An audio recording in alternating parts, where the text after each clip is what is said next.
अच्छा, ऐसा धोखा हमारे साथ किया, भोगोगे तुम। ये जो निकलता है ना, भोगोगे, ये अकाट्य होता है। क्योंकि किसी का भी हृदय, मान लो किसी भी जीव जंतु को आप कष्ट दें और उसका हृदय आह भर जाए, तो वो आह वज्र की लेखे तुम्हें भोगना पड़ेगा। वो आह किसी की ना लेना जिंदगी। कोई ऐसा कोई आह भर करके कह दिया तुम समर्थ हो, हम तो कुछ कर नहीं सकते, वो अंदर से दुखी, फिर तुम्हारी सामर्थ्य काम नहीं करेगी, मिट्टी में मिला देगी। ऐसा नहीं कि आप जो कर रहे हैं कोई देख नहीं रहा, कोई हिसाब किताब नहीं, जो कर रहे हैं अवश्य में भोक्तव्यम। बहुत सावधान। जीव स्वयं नित्य निरंतर कर्मों के जाल को रच रहा है और अपने आप को बांध रहा है। आपको मुक्त होना है, बंधना नहीं है। जीव का जन्म कर्मों के अनुबंध से होता है, कर्मों के बंधन से होता है, और उसको अपना ऋण चुकाना होता है। कर्मानुबंध ये बहुत सूक्ष्म विषय है। जैसे आप जिस परिवार में जन्म लिए हैं, तो उस परिवार के लोगों से आपका ऋण है, इसलिए उसी परिवार में आप आए हैं। और ऋणानुबंध, उसको बिना चुकाए या बिना वसूल किए आप वहां से जाएंगे नहीं। आपको लेना है तो वसूल करना है, और देना है तो चुकाना है। ये पूर्व के जन्मों से निश्चित किया गया है। जैसे किसी के यहां पुत्र हुआ, जन्म से ही पैसा खर्चा शुरू हुआ, जो बड़ा हुआ तो उद्दंडता के द्वारा मार पूरे परिवार को क्लेश पर क्लेश देता चला जा रहा है। ये तुम्हारे कर्म का फल है। या ऐसे शक्तिहीन बुद्धिहीन ऐसे पागल पूरे जीवन सेवा करो, तुमसे अपना हिसाब चुकाने के लिए वो आया है। अब परिवार के जो सदस्य जुड़े आके, मतलब पत्नी आते ही पूरी हृदय में आनंद, परिवार में आनंद, और जीवन भर वो आनंद ही सुख देने के लिए उसका जन्म हुआ। वो अपना ऋणानुबंध मुक्त, और आते ही भयंकर क्लेश खड़ा कर दिया, बीच में दीवाल और झगड़ा वैसा, फिर अतरे दिन मारपीट शुरू, कलह अशांति, पूरा जीवन नरक हिसाब करने आए। यहां ऋण चुकाए बिना कोई जा नहीं सकता, ऋण चुकाना पड़ेगा। किसी का ऋण वसूल करना है तो किसी को ऋण चुकाना है, दोनों काम करने होते हैं। अनेक जन्मों में अनेक लोगों के साथ हमने जो बर्ताव किए हैं, अच्छे या बुरे, वो होंगे। अब किसी आदमी को हम जानते नहीं, अचानक मिला, अचानक टक्कर लगा और मार पीट गाली गुप्ता सब कर दिया, चुपचाप सह लो। क्यों? ये आपका हिसाब है, पूर्व का हिसाब। हमारा उससे कोई द्वेष नहीं, कोई संकल्प नहीं। अचानक घटना घटी और हमसे द्वेष करने लगा, हमें पीटने लगा, हमें गालियां दे, ये हिसाब है, चुपचाप सह जाओ। अपने घर का भाई ही भारी दुश्मन बन गया और क्लेश, हिसाब है। एक प्रभुदत्त ब्रह्मचारी जी की वाणी में पढ़ा था, एक महात्मा जी भ्रमण करते थे, तो उस समय असरफियां चलती थी, मोहरे असरफियां, तो उनको भेंट में देते लोग। तो या तो ठाकुर सेवा में लगे तत्काल, या संत सेवा में तत्काल लगे, उसका संग्रह करके डोलना ये ठीक नहीं है बैरागी के लिए, सिद्धांत में ये ठीक नहीं है। तो जब 2, 4, 6, 8 ऐसे मोहरे हुई, तो उन्होंने विचार किया कि और भ्रमण करके जब काफी मोहरे हो जाएंगी, तो प्रयागराज में जब कुंभ पड़ता है, एक बार पूरे सब अखाड़े के संतों को, अलग अलग संप्रदाय सब संतों को बुलाएंगे और सबको पवाएंगे। अब साधु है तो यही विचार करेगा, और क्या विचार करेगा। तो उन्होंने ऐसे डंडा बनवाया, बेंत, जो ऊपर से चूड़ीदार और भीतर पोला, और मोहरे उसमें डालते गए। और भ्रमण, जहां जहां श्रद्धालु भगत सबके यहां जाना और इच्छा रखना कि एक मोहर तो दे दे दक्षिणा में। कामना कोई भी हो वो बांधती ही है, ध्यान रखना। इसीलिए प्रभु जो चाहे वो करे, अपनी चाह नहीं रखनी चाहिए, अपनी चाह प्रभु की चाह में मिला देनी चाहिए। धीरे धीरे वो छड़ी भर गई। भ्रमण करने वाले महात्मा चूड़ी लगाई, इंतजार करते रहे। जब प्रयाग का कुंभ पड़ा तो चले।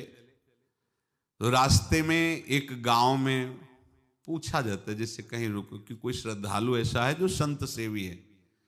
तो कुछ लोगों ने बताया, हाँ एक परिवार है बहुत संत सेवी है और आपको मिलाते हैं उनसे। हाँ ये महाराज घर में रुका, खूब अच्छा हलवा पूड़ी पवाया और जो घर के मालिक थे चरण दबाए। चरण दबाते दबाते उनकी दृष्टि पड़ी उस डंडे पे। इतना मोटा और ऊपर से कुछ चूड़ी सी भी नजर आ रही, इस डंडे में तो कोई रहस्य है ही है। अब महात्मा जी को खवा पिला के सुला दिया। महात्मा जी जब सो गए तो पत्नी से धीरे से कहा, वो डंडा लाओ बाबा जी का। डंडा, वो चूड़ीदार जो ही खोला पलटाया तो सैकड़ों मोहरे। ऐसे संत रोज पधारे भगवान, तुम आनंद हो जाए फिर क्या।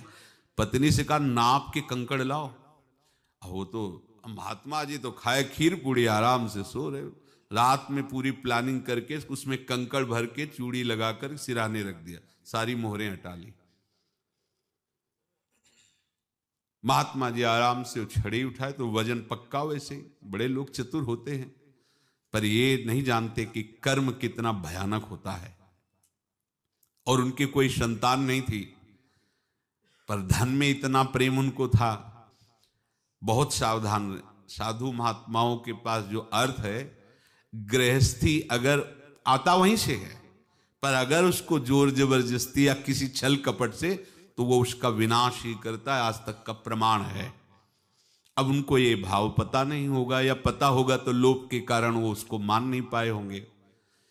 महात्मा जी गए प्रयाग में, किसी अखाड़े पर रुके और वहां प्रार्थना की कि कल जो है संपूर्ण अखाड़ों का निमंत्रण किया जाए और सब संतों को भोग पवाया जाए और उनको दक्षिणा भी दी जाए। महंत ने सोचा कि बहुत बड़ा है तो उत्सव है, क्योंकि प्रयाग में कितने हजारों संत महात्मा सब। तो उनका महाराज बोरों इसमें चीनी और टीनों घी लगेगा, सब व्यवस्था। बोले आप मंगाइए, एक एक हिसाब हम करेंगे, हमारे पास सब व्यवस्था है। बोले कुछ तो पहले दे दो, इकट्ठे देंगे हम। उनको था कि अगर हम छड़ी खोला और दो चार मोहरे दी, किसी को पता लग गया तो गड़बड़ हो सकती। बोले हम भंडारे के समय आखिरी में सब कुछ आपको दे देंगे। ठीक है। वो अपने पास से पैसे लगाकर खूब जितना सामग्री सब लाए, लाखों की, और सब संतों को निमंत्रण कर दिया। संत जन निमंत्रित हो गए, भंडारा बन रहा है। तब वहां के महंत है और उनका देखो भंडारा भी बन रहा है, संतों को निमंत्रण। अब आप अर्थ की व्यवस्था कीजिए, क्योंकि इतनी बड़ी हमारी सामर्थ्य नहीं थी जितना हमने किसी तरह हमने व्यवस्था की। अब मुझे अर्थ चाहिए, तभी आगे की व्यवस्था बढ़ेगी। संतों को दक्षिणा देंगे और जिनसे अर्थ लिया उनको दे। देखो रसोई बन गई सब। उनका छत में विश्वास नहीं तो ये अभी चूड़ी खोली। उनको तो था ना कि मोहरे हैं, कंकड़। तो अब जैसे कितना उनको सदमा लगा होगा, हजारों संतों का निमंत्रण, रसोई बन, मतलब संत हो के छल कपट। तो उनका महाराज आपने तो हमारा नाश कर दिया, जो महंत थे। अब बताओ रसोई बन गई, संत निमंत्रित हो गए और आप ये कंकड़ दिखा रहे हैं हमको। आपने तो हमें बर्बाद कर दिया, हमारी इतनी सामर्थ्य नहीं थी, आप पहले बता देते। संत होकर ऐसा छल कपट। अब वो बोले तो क्या बोले, क्योंकि उनको पता था कि मोहरे हैं इसमें। अंदर से उनका चिंतन गया उसी सेठ के पास, अच्छा ऐसा धोखा हमारे साथ किया, भोगोगे तुम। ये जो निकलता है ना भोगोगे, ये अकाट्य होता है। क्योंकि किसी का भी हृदय, मान लो किसी भी जीव जंतु को आप कष्ट दें और उसका हृदय आह भर जाए, तो वो आह वज्र की लेख है, तुम्हें भोगना पड़ेगा। वो देखो भीष्म जी को भोगना पड़ रहा है ना। सांप को ऐसे धनुष की नोक से उठाया और बंबूल के कांटों के ऊपर फेंक दिया, कई दिन तक शेदा हुआ, वो आह भर करके मरा। तो आपको 6 महीने बाणों की सैया पर आह किसी की ना लेना जिंदगी में। कोई ऐसा कोई आह भर करके कह दिया तुम समर्थ हो, हम तो कुछ कर नहीं सकते। और अंदर से दुखी, फिर तुम्हारी सामर्थ्य काम नहीं करेगी, मिट्टी में मिला देगी। फिर ये तो संत थे और भगवत आराधना के लिए, संत आराधना के लिए ही ऐसा किए हुए थे। अब इनका कैसे मुंह दिखाएं? अब क्या करें? सुबह संत जन आएंगे, सबके बीच में हमारी कि देखो इन्होंने, अब क्या करें? गए और संगम में जाके छलांग लगाई, अपने प्राण त्याग दिए। अब उनके तो पास मोहरे थी और व्यापार बढ़ा और 9-10 महीने बाद ही लड़का हुआ।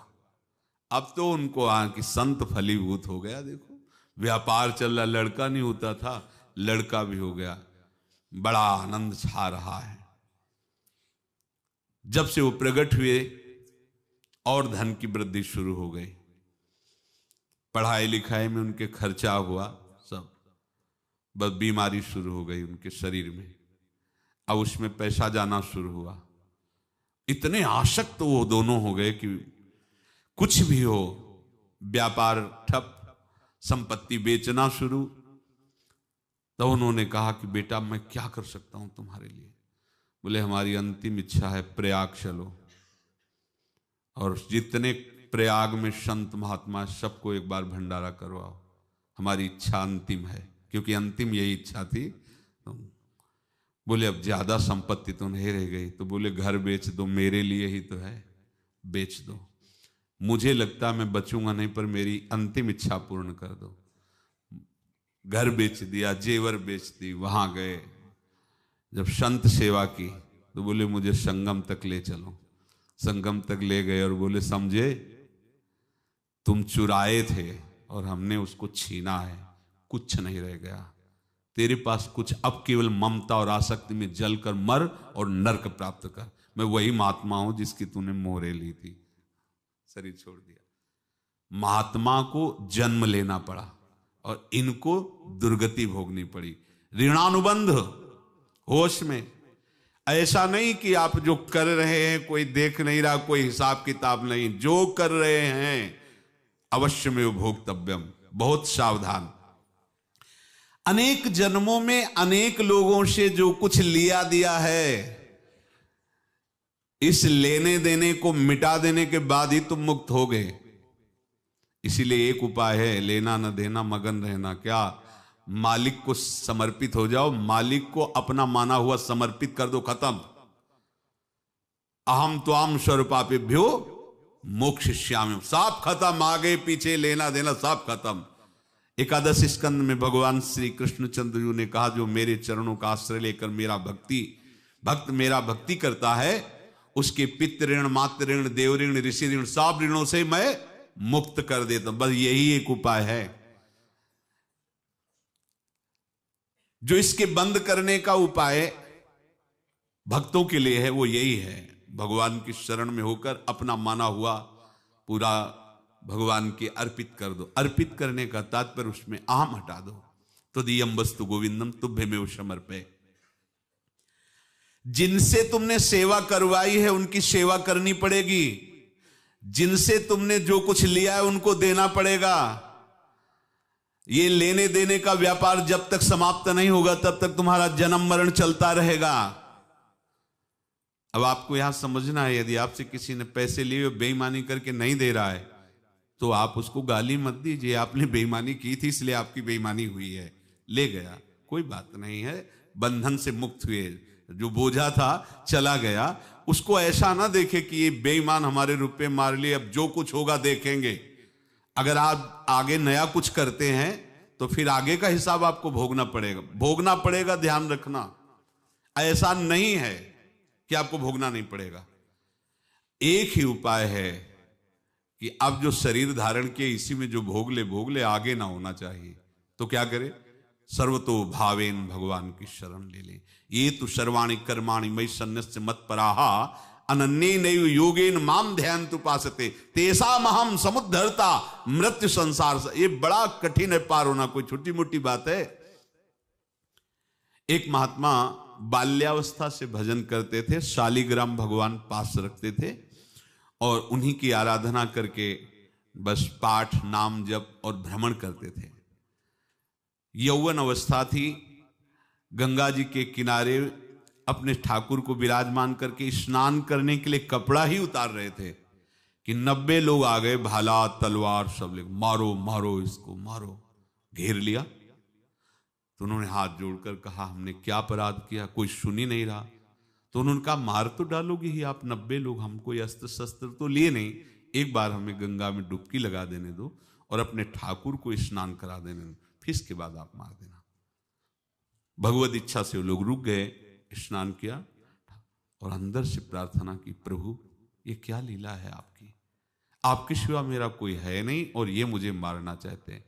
तो भगवान ने जानते हो क्या कहा उनके अंतर में, तुम मेरे में ध्यानस्थ हो करके शरीर को छोड़ो, ये लोग मारेंगे। ये मेरे भजन का फल है कि तुम्हें 90 जन्म नहीं लेना पड़ेगा, एक ही जन्म में 90 मिलके, तुमने 90 हिंसा की थी पूर्व में, तो तुम्हें 90 बार जन्म लेना होता और एक एक करके मारते। ये मेरे भजन का प्रताप है कि एक बार में ही 90 का हिसाब हो जाएगा। तुम आंख मूंदो, मेरे ध्यान में मगन रहो, मेरे प्रताप से तुम्हें कोई चोट नहीं होगी और स्वाभाविक मूर्छावस्था में प्राण तुम्हारे छूट जाए। ऐसा ही हुआ, ऐसा हुआ। तो ये बात समझ लो कि ये जो कर्मानुबंध है, ऋणानुबंध है। आप देखो, अगर शाप महात्माओं ने दिया कि तुम्हारे वंश का इससे विनाश होगा, तो भगवान भी परम धाम जा रहे तो उसी कील से, बाण की नोक में जो मछली लील गई थी छोटा कण, उसी से की नोक बनाई और उसी नोक को प्रहार किया, भगवान के श्री चरण में वही बाण की नोक लगी और भगवान ने स्वीकार किया ना।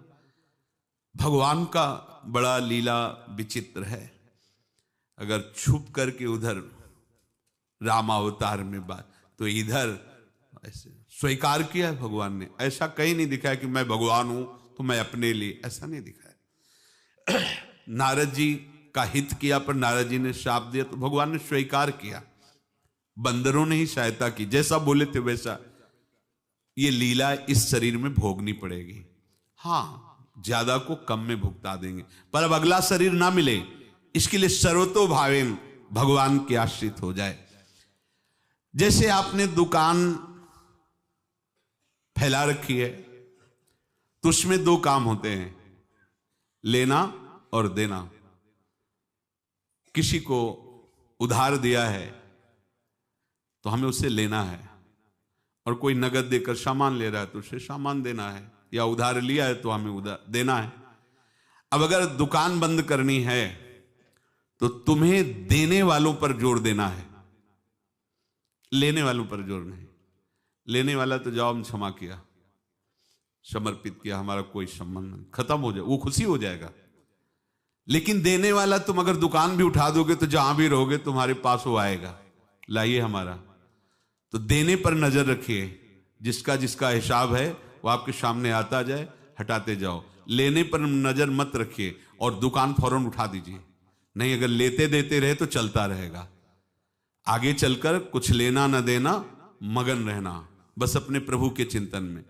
अब हम कैसे जाने कि किसको क्या देना है, हमें क्या पता? तो हम पूरा हिसाब जिनको पता है उनको दे देते हैं, समझ रहे हो?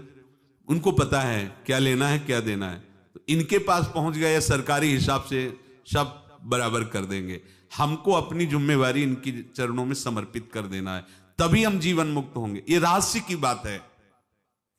प्रभु कह रहे हैं, यस्य सर्वे समारंभाः काम संकल्प वर्जिताः ज्ञानाग्नि दग्ध कर्माणं तमाहु पंडितम बुधाः। जिसके संपूर्ण कर्मों के आरंभ संकल्प और कामना से रहित हैं, तथा जिसके संपूर्ण कर्म ज्ञान रूपी अग्नि से जल गए हैं, उसको ज्ञानी जन भी पंडित कहते हैं, बुद्धिमान कहते हैं। पूज्य श्री भाई जी महाराज कह रहे हैं, जैसे वहां ज्ञानाग्नि से दग्ध कह रहे हैं, तो अपने वृंदावन वासियों का प्रेमाग्नि से सब कर्म संस्कार दग्न होते हैं। जिस समय आपके हृदय में भगवत प्रेम का प्रादुर्भाव होगा तो लेश मात्र कभी तुम्हें दुख नहीं भोगना पड़ेगा। प्रेम का प्रादुर्भाव होते ही दुख का नाश हो जाता है, महासुख। जब प्रेम का प्रादुर्भाव होगा तो समस्त पाप भस्म हो जाते हैं, अशांति नष्ट हो जाती है, संसार ज्वाला स्पर्श भी नहीं कर सकती है। जब भगवत प्रेम का प्रादुर्भाव होता है तो हो सकता है उस उपासक के जीवन में दुखों का पहाड़ टूट पड़े, परिवार खिलाफ, शरीर रोगी, अव्यवस्था, बहुत बहुत कुछ, सब कुछ।